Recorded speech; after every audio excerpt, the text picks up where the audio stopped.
എൻ്റെ പേര് ലീല മരിയ. ഞാൻ പെരിന്തൽമണ്ണ അപ്പുറം ആയിൽപ്പറമ്പിൽ നിന്ന് വരുന്നു. പെരിന്തൽമണ്ണ ലൂർദ് പള്ളിയാണ് ഇടവക.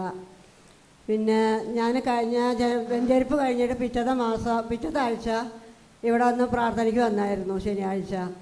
അപ്പോൾ അച്ഛൻ ആരാധന സമയത്ത് അച്ഛൻ പറഞ്ഞ്, ആരാധന പകുതിയായിരുന്നു, ആ സമയത്ത് അച്ഛൻ പറഞ്ഞു ആരോ ഷോളറിൻ്റെ ഇവിടെ വേദന ഉള്ളൊരു ആളെ ഈശോ സുഖപ്പെടുത്തുന്നു പറഞ്ഞു. അപ്പോൾ എനിക്കൊരു ബക്കറ്റ് എടുക്കാനോ കയ്യൊന്ന് പൊക്കാനോ ഒന്നും വയ്യാതെ എനിക്ക് ഷോളർ ഭയങ്കര വേദനയായിരുന്നു. അട്ടപ്പാടി പോയിട്ട് ഞാൻ പ്രാർത്ഥിച്ചായിരുന്നു, പക്ഷേ എനിക്ക് എവിടുന്നും മാറിയില്ല. കുറേ മരുന്ന് കഴിച്ചിട്ടുണ്ട് ഞാൻ, ഹോമിയോ മരുന്ന്. ഇവിടെ അന്ന് അച്ഛൻ ഇങ്ങനെ പ്രാർത്ഥനയുടെ ഇടയിൽ അച്ഛൻ പറഞ്ഞ് പിന്നെ എനിക്ക് ഇതുവരെ ഉണ്ടായിട്ടില്ല. അപ്പോൾ 2-3 ആഴ്ചയായി ഇപ്പോൾ ഉണ്ടായിട്ട്.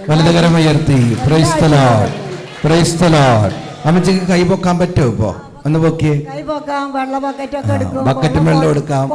കുടം പോലും ഒന്ന് രാവിലെ എടുത്ത് വെച്ചിട്ടേ വന്നു. ഓക്കെ, കരങ്ങളടിച്ച് ഈശോയ്ക്ക് മഹത്വപ്പെടുത്തേ.